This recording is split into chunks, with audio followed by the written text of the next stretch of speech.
নমস্কার। এর পূর্বের যে ভিডিওটি আমরা আলোচনা করেছিলাম যে যখন সাধক ধ্যান বা যোগ অবস্থায় যোগ সাধনা করছেন, তখন যথার্থ উন্নতি হচ্ছে কি না আমরা এই বিষয়ে কীভাবে জানতে পারবো? তো আমরা এর মধ্যে কিছু লক্ষণীয় বিষয় আমরা লক্ষ্য করেছি। তো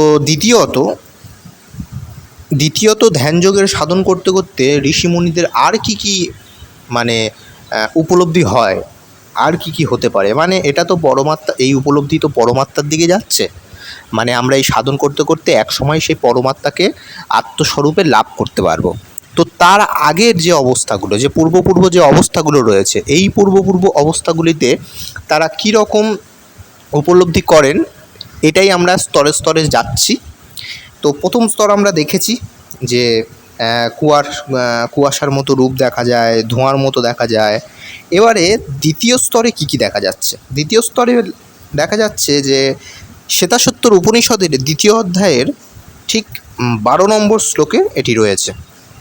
এখানে রয়েছে যে ধ্যান যোগের সাধন করতে করতে পৃথিবী, জল, তেজ, বায়ু এবং আকাশ, এই পঞ্চ মহাভূতের উত্থান হয়।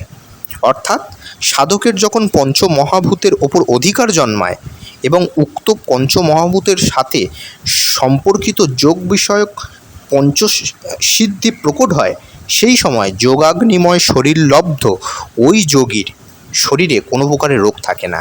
তাহলে আমরা এখানে কি জানতে পারছি? যে যখন এই ধ্যান করতে যখন তারা সেই পঞ্চমহাভূতের উত্থান হচ্ছে, মানে তার যে মহাভূতের উত্থান করা হচ্ছে, এই উত্থানের সাহায্যে কি হচ্ছে? সাধকের শরীরে এমন একটা এফেক্ট পড়ছে যাতে সাধকের কোনো প্রকারের রোগ হচ্ছে না, কোনোভাবেই জরায় অবুদ্ধয় হয় না, এমনকি মৃত্যুও তাকে, অর্থাৎ সাধককে স্পর্শ করতে পারে না। এটা তো আমরা জানি যে আত্মার কখনো মৃত্যু হয় না। আর যখন সে আত্মস্বরূপে মানে নিজেকে জানতে পারবে, আত্মস্বরূপে প্রকট হবে এবং পরমাত্মাকে লাভ করতে পারবে, তখন তার মৃত্যু বলে কিছু থাকবে না।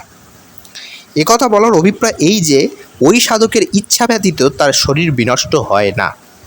তাহলে এখানে কি বোঝা যাচ্ছে? যে ওই যে সাধক, তার কি ইচ্ছা ব্যতীত, সে যখন ইচ্ছা করবে তখনই তার মৃত্যু হবে। অর্থাৎ এই কেন উপনিষদ বা এর আগের উপনিষদগুলোতে রয়েছে যে সাধক যখন আত্মস্বরূপ লাভ করছে তখন সে মহাশক্তিমান হয়ে যাচ্ছে, মহাশক্তিমান হয়ে যাবে। সে জগতের সব কিছুকে জেনে নিতে পারবে। আর জগতের সব কিছুকে জেনে নেওয়া মানেই মহাশক্তি লাভ করা। আর এই মহাশক্তি লাভ করার পর তার ইচ্ছা ব্যতীত কেউ তাকে কোনো ক্ষতি করতে পারবে না। আজকে ভিডিওটি ভালো লেগে থাকলে আমাদের পাশে থাকবেন। নমস্কার, ধন্যবাদ।